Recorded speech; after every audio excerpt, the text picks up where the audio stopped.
Hello, and welcome to the Barton Partnership Spotlight on podcast series. I'm really excited about this one because this is the first one we've done now in person in a studio. But this podcast series for the Barton Partnership really brings industry leaders together, trailblazing entrepreneurs and experts. And today, I'm very pleased to say we've got Emilio Domingo here from Bain, who's a really good friend of mine in the business, talking about Bain's private equity report. But I'd love to talk about you to start with, because you've got a great history with Bain, obviously, that dates back to when you first started in 2002. You're currently Chief Commercial Officer for the European private equity practice. But tell me about your career at Bain. Tell me about the journey you've had there in the time that you've been there now. Thanks, Nick. First of all, thanks for having me. I'm really excited to be here and very much looking forward to the conversation. Good to see you. I started at Bain 25 years ago. Looks like a long time now.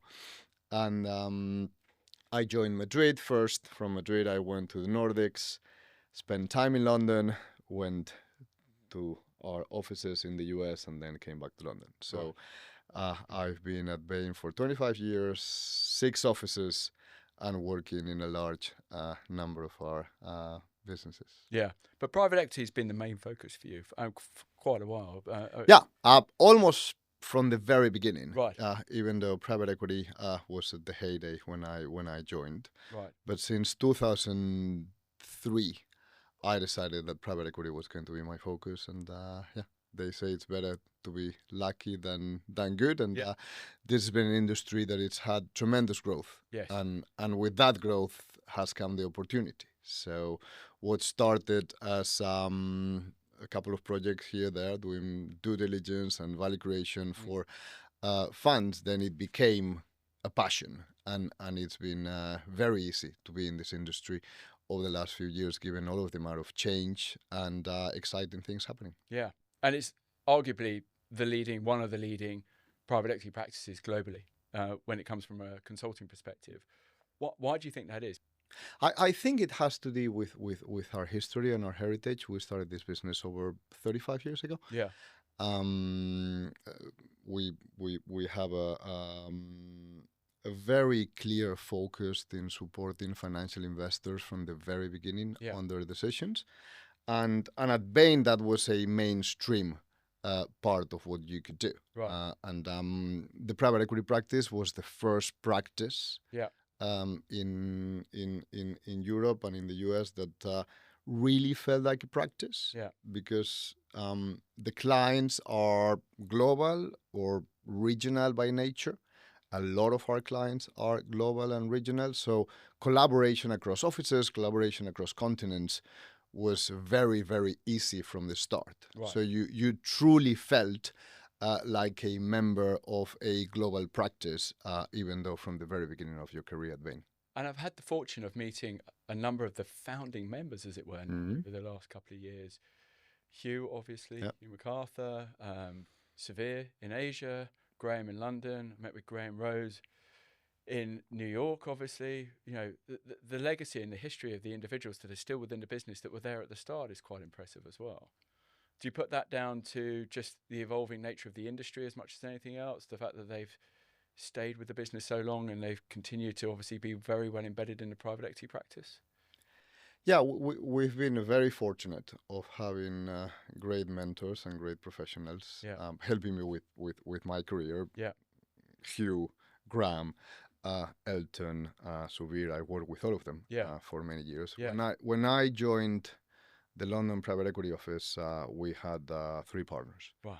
Graham was one of them. Yeah. Andrew, Timms, and I. Today we have over 35 in London and 120 partners in Europe. Yeah. And over 1,000 professionals in Europe fully focused on private equity.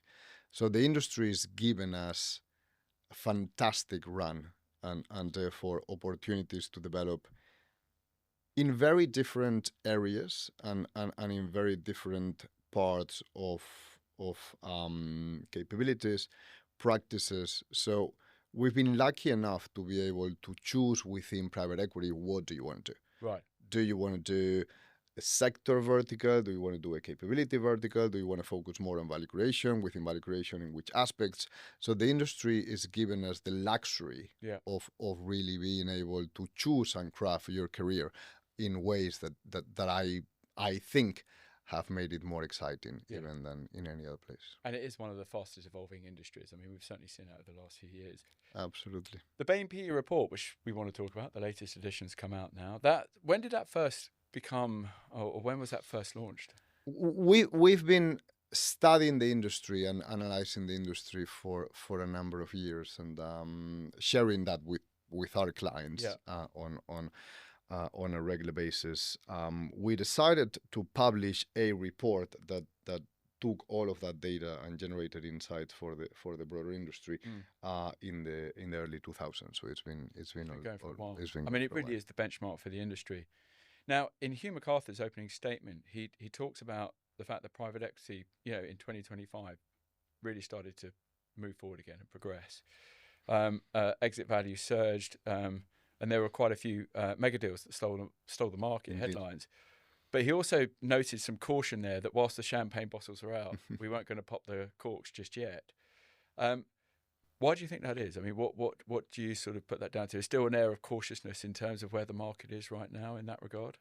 Yes, and if you look at the headline numbers, and that's why we called the recovery a K-shaped recovery. Yes. 2025 is a fantastic year if you look at the headline numbers, right? Yeah. So you have 900 billion of buyout new activity, 700 billion of exits.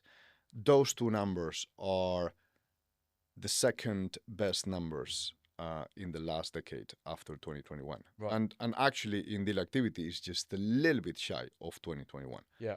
And if you compare that to where we were in 2023, it's double where we were in 2023. Yeah. So when you look at the headline numbers, the industry has really in 2025 stepped up since 23 and 24. When you decompose that growth both in new activity in buyouts and exits, and then we can talk about fundraising and in any other metrics, you start to see different and more cautionary tales. So 80% of the growth from 24 to 25 is due to 13 mega deals of more than 10 billion. Right. When you look at the count in terms of buyouts, that number's down. Mm-hmm. So there's 6% less buyouts in 2025 than in 2024. When you look at the exit, the same rationale applies. A large number of the growth is around large exits. If you've been part of those large exits, great. If not, and if you are still sitting in a large number of assets, then that's not so great. When you look at fundraising, the fundraising is significantly muted. And in particular, fundraising for buyouts is taking a hit again. But there's always been a constant sort of reference in the market. There's still a lot of dry powder out there, and the consensus has been more about value creation than deals being done. Do you see that shifting at all over the next 12 months as part of this? Is that being factored in? For many years already, I think that the value creation and focusing on value creation, it's been the way that separates the winners and the laggards, right? And even if 2025 was a fantastic year in terms of exits and buyouts, we still have 15% of NAV as distributions. So the industry still has a huge backlog. 32,000 companies unsold, 3.8 trillion of companies in the portfolios, and an average hold of over 7 years. Right. The industry needs to provide liquidity and to continue to exit at a more accelerated pace that has been in the past. Yeah. Now, here in the report references 12 being the new 5. Mm-hmm. You say companies now need around 12% EBIT growth to hit target and returns. How many portfolio companies in Europe are actually achieving that? And what do you think separates out the ones that are succeeding from the ones that aren't? So we say 12 is the new 5. What does that really mean? Yeah. So what we mean is that if you look at the last decade and you took an average deal 10 years ago, you apply the cost of credit at that point in time and the leverage, and you grew the EBITDA of that business at 5% CAGR. When you overlay the help by multiple expansion over the last few years, you could hit target returns with a 5% CAGR. Nobody, when they were doing those deals, had a 5% CAGR because funds were not expecting multiple arbitrage and increase. But you could hit 2x money with a 5% CAGR in a number of areas. When you fast forward today, and you think about the cost of credit today, when you think about the cost of financing, the leverage available, and you factor that there will be not significant multiple arbitrage, that 5 translates into 12. Right. So you need to run 2.5 times harder. Yeah. In terms of the value of EBITDA in order to generate the same returns.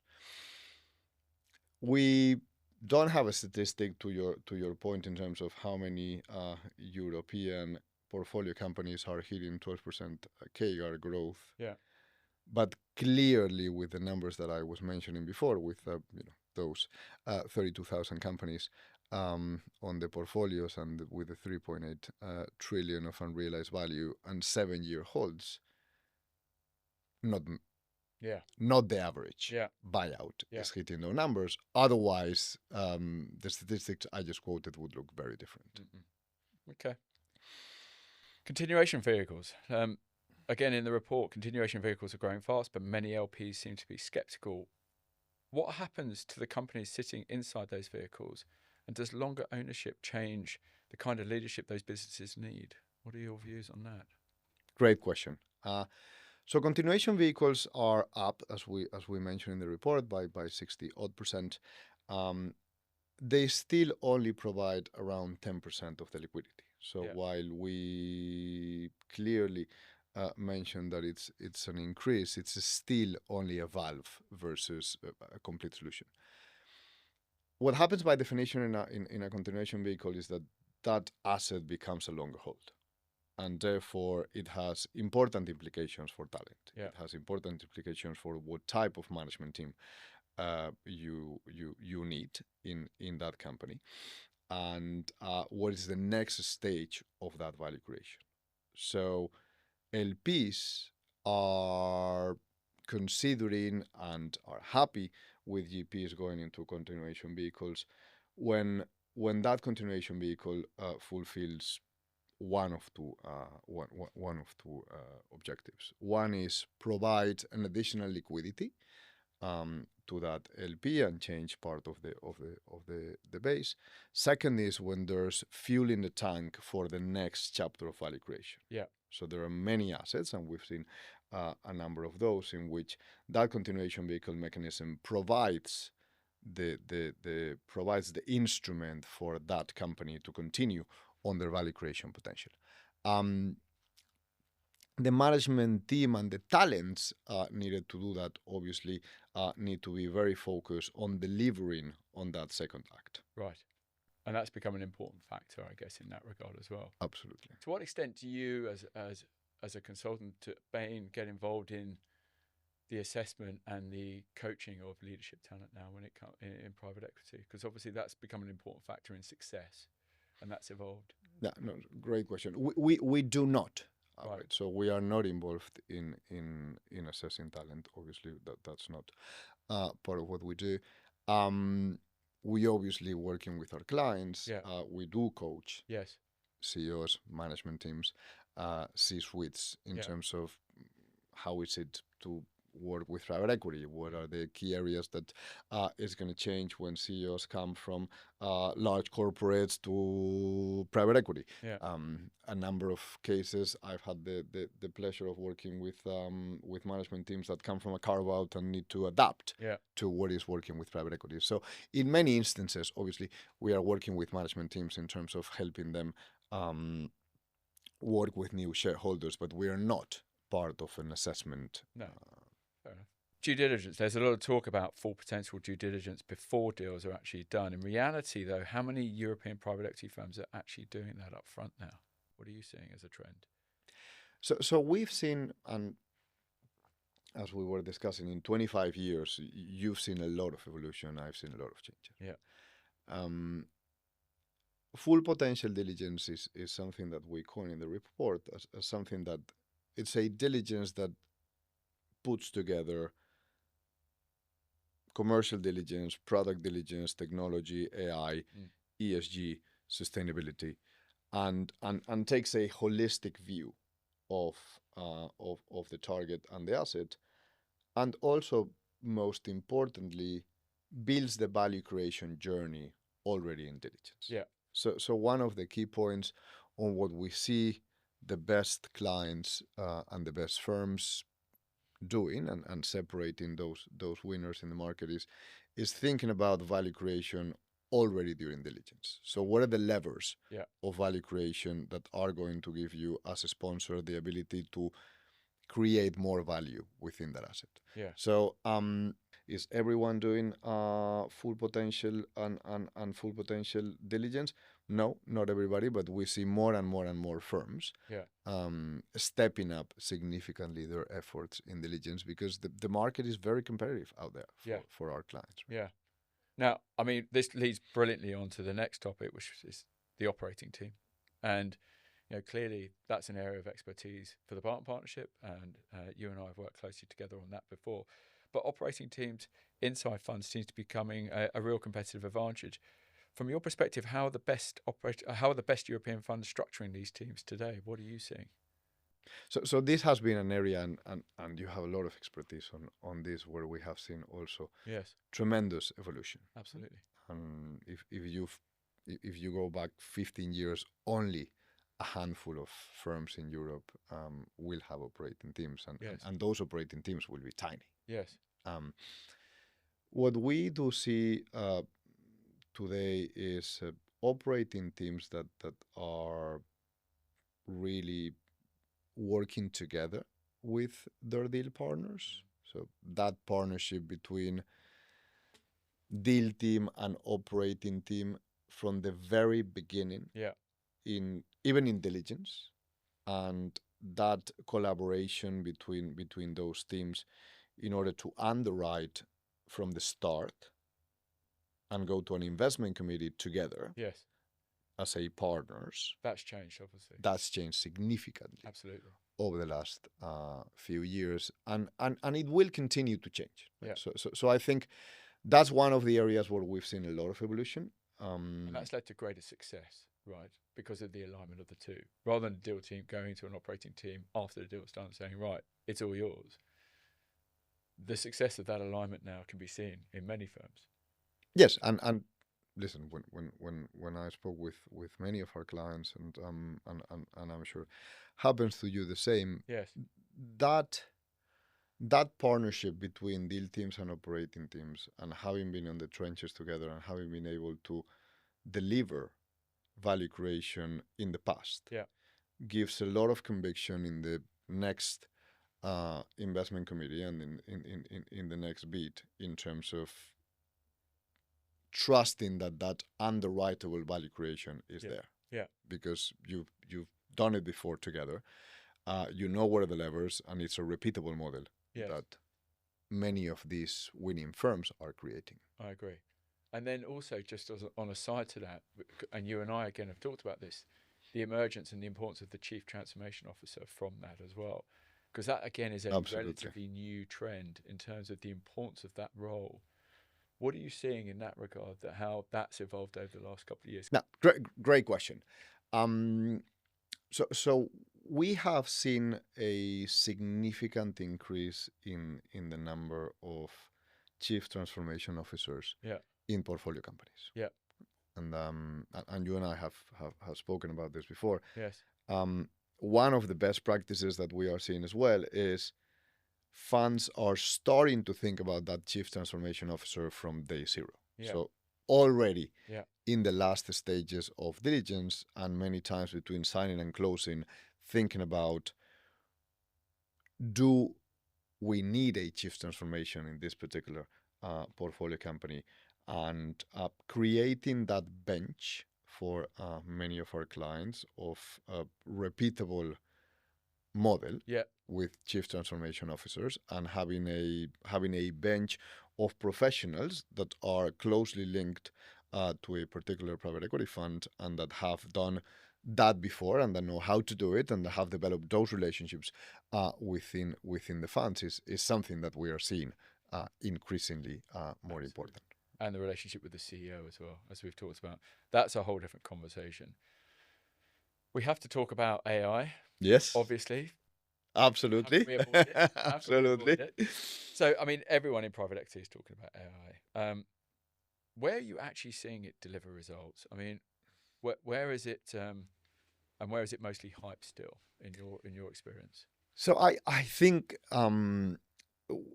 first of all we are doing a tremendous amount of work and projects focused on different aspects of AI. Right. If you think about a private equity fund and you separate from sourcing to diligence to value creation, Yeah. we are seeing use cases, AI use cases in all of those areas. Right. In the last private equity survey, in the GP survey that we just did for the last private equity report, we've asked GPs, where are you deploying AI within sourcing, within diligence, and within portfolio companies? And first of all, within the GP, a lot of GPs are experimenting in sourcing and in diligence. And I think all of the GPs with whom I have the pleasure to work on a daily basis, they are all embedding and incorporating different tools and different use cases for their deal teams. Yeah. From sourcing to diligence to increase productivity at the end of the day of deal teams. Yeah. Same in back office, same in operations. Right.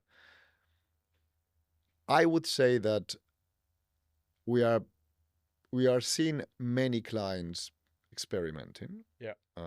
We are seeing clients even creating an IC team member that is an AI team member. Interesting. We are seeing clients that have uploaded all of their investment committee memos and have now a repository of all of their materials, and therefore when a new investment comes, like what are the similarities, what things can we learn? So there's a lot of innovation within the industry in terms of generating alpha at the end of the day with AI use cases. Where we are seeing real money being put in the bank is in portfolio companies. There are a number of use cases that are held by LLMs and AIs that are already incorporating into portfolio companies and are already generating results, from sales enablement to CRM management to contact centers. Operational level, portfolio company efficiencies. Many use cases that we are working with our clients in terms of developing those use cases and generating efficiencies from those. Is it becoming a specific topic within a VCP? So a standard VCP will look at all areas of cost cutting, growth, margin expansion strategy. Is AI now a definitive topic within a VCP that, we look at all of those levers, and is AI now another lever that has to be addressed specifically as a separate topic, or is it still embedded in the other topics as a natural product? It's a great question, and as always, the question depends by the specific portfolio company, the specific sector, and what is the impact of the technology in that particular company. If you think about software companies, there is a significant impact in their TAM and their SAM and how they think about the revenue and the revenue composition, which is potential a revenue expansion and accessing a new TAM.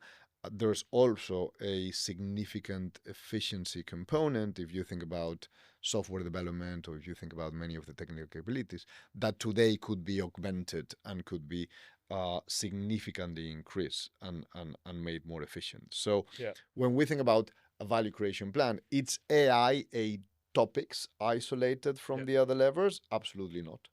It is embedded in many of the other levers, and if you take a look, and it's a holistic view of the value creation plan, you will have impact of LLMs, impact of AI, impact of automation Yes. from the market where you operate, the comparative position of your company. How do you adapt to that technology shift and evolution, all the way to how do you use it in a more efficient manner internally? Brilliant. Advice for executives joining PE-backed companies then. So let's move on to that. If a senior executive is considering their first role within a private equity-backed business, what should they look for and what should they be cautious about? Great question. Let me go back to the fundamentals of where the industry is at today. I do have those conversations many times because many of my colleagues call me and say, "Listen, my client X, ex-CEO of FTSE company, or ex-CEO of S&P company or Nasdaq company is thinking about joining a private equity role. Can you talk to her or him about it?" The first thing is to go back to the fundamentals and where the industry is at. The industry today is at that inflection point in which there's still a lot of dry powder. There's a significant number of companies that are unsold, and the average long hold timings are increasing. In that environment, how to think about a private equity role, it's a choice that I would say it's more important that if you would have made that choice 10 years ago, when a lot of the returns in the industry were quicker, where hold periods were lower, and where that hung in terms of number of companies wasn't there. So the first thing is to create that mentality that it is going to be a chapter of potentially 7 to 10 years.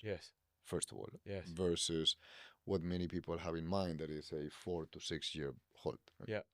An average today, again, within the industry is 7 years, which means many of the assets you're going to be longer, right? So I think that's the very first point.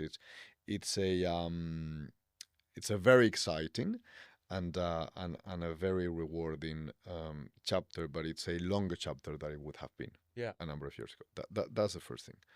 The second thing is, as we discuss in the report, we are seeing a polarization in the industry in terms of winners and losers. So as a executive, you want to choose who is the sponsor that you are going to align with, because again, it's a long journey.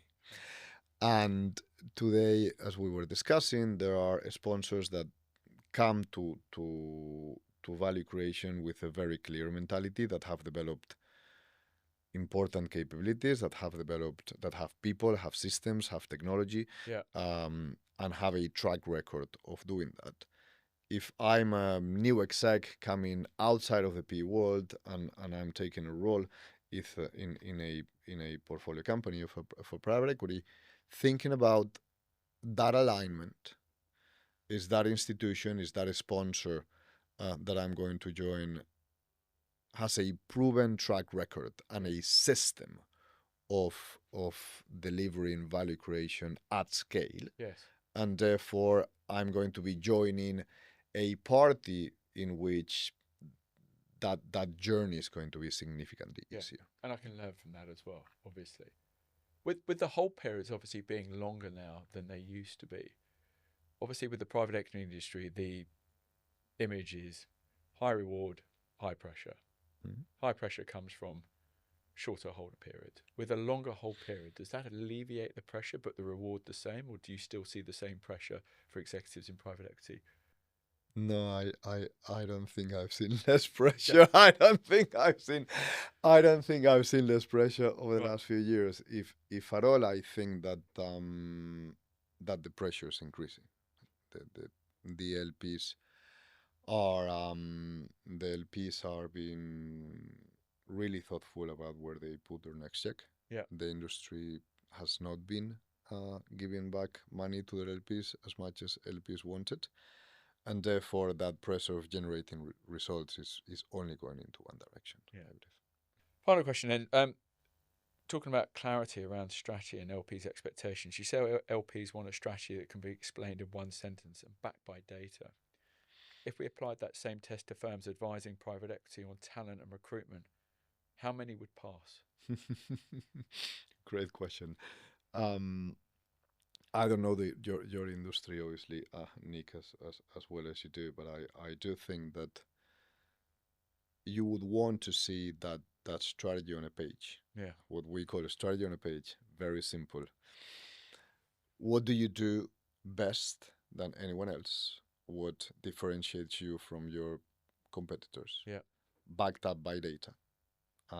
What is your track record in terms of creating results for your clients? Yeah. What is your track record in terms of specific areas where you are specialized and focused, and how can you bring specific data points and success stories to that? Yeah. So I've seen, for example, a document from you on chief transformation officers, and I have seen that you show the numbers of chief transformation officers that you have placed, who are your largest clients, verbatims from those CTROs, and we had the pleasure of having, together with one of our dear clients, a chief transformation officer forum. So clearly, from that, I see that that's one of the key areas where you are specializing, where you are bringing value to your clients. Yeah. So how many of those, right? Yes. And in how many of those could you really deliver that value?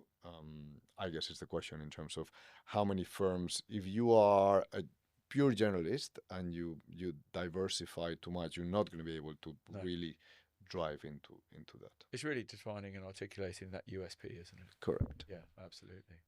Now, this Bain report is out now, obviously. For our audience, it's on the Bain website. It is on the website. Now, interesting, I mean, as I mentioned, I had a coffee with one of its authors last week in New York, Graham Rose, who mentioned that the frequency of this report might change given the fast evolution of the market. Do you feel that could be the case? Yeah, so for the last couple of years, we already have a summer period, so a mid-year private equity report. Right. Last year, I had the pleasure of sharing that at Super Return, right, in Berlin. Right. So this year we will publish, highly likely, also Quick ahead of Super Return, and we'll have a mid-year Good. report ahead of the summer. Okay. And final question. And I know the answer to this because you're an ever optimist. Are you positive about this year, despite all the factors out of our control that are going on in the world right now? Do you still remain optimistic for this year for the private equity community? Listen, I think that the private equity industry has demonstrated an impressive ability to innovate, to grow, and resilience when it's been the case. Do I venture to say that 2026, with everything that is going to be a great year for the private equity industry? Frankly, my crystal ball is as cloudy as yours. Yeah. We started the year quite well in terms of activity. January and February were good months. There's a lot of momentum in the industry coming from the back end of 2025. So hopefully, barring any macro shocks and touching wood, we hopefully are continuing in a good trajectory.